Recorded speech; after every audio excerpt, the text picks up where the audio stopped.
Taratibu za kufungua mirathi. Taratibu za kufungua mirathi zimegawanyika kwenye makundi mawili. Ni kipindi ambapo wosia ukiwepo au kipindi ambapo hakuna wosia.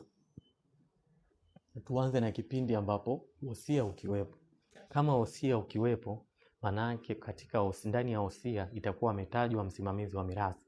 Basi msimamizi wa mirathi jukumu lake itakuwa ni kwenda kutafuta kuomba cheti cha kifo, ambapo sasa hivi mifumo imeboreshwa mpaka kwenye upande wa sheria unaweza ukaomba cheti cha kifo kupitia mifumo ya RITA online application RITA, ukaweza kupata cheti cha kifo. Baada ya kupata cheti cha kifo, utachukua nakala ya cheti cha kifo, utaenda mahakamani na kuweza kuomba kufungua mirathi, kwa sababu wewe ndiye msimamizi halali uliyechaguliwa kwenye wosia.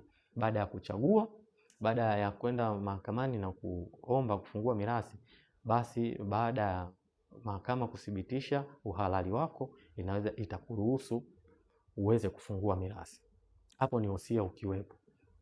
Lakini kama kutakuwa hakuna wosia, jukumu namba moja, inabidi familia iweze kukaa kikao, na baada ya kukaa kikao itabidi kuweza kufanya machaguzi ya kuweza kumpendekeza mtu ambaye atakuwa ni msimamizi wa mirathi za marehemu, ambaye akishachaguliwa itabidi hatua inayofuata ni kuweza kutafuta cheti cha kifo cha marehemu ambacho kitatumika kama ushahidi mbele ya mahakama wakati wa kuomba kufungua mirathi.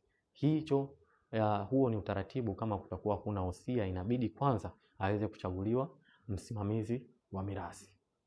Okay, shukran. Lakini wajibu wa msimamizi wa mirathi ni upi?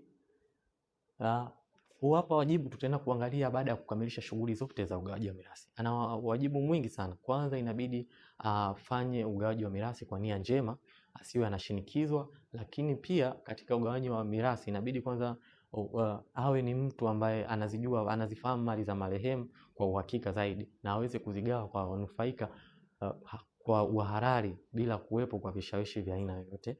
Lakini baada ya kumaliza ugawaji wa mirathi, atakuja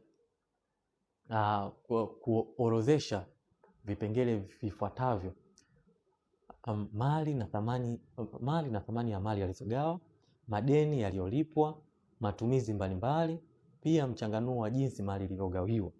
Baada ya kuweza kuorodhesha hiyo nakala ambayo ameorodhesha vipengele hivyo, itabidi aipeleke mahakamani, na baada ya kuipeleka mahakamani, basi mahakama baada ya kuthibitisha uhalali wa nakala ile na kuweza kuangalia process zote, michakato yote imeweza kufuatwa ya ugawaji wa mirathi, basi mahakama itafunga shauri hilo la mirathi, na tunasema kwamba utaratibu wa ugawaji wa mirathi utakuwa umefika kikomo. Asante.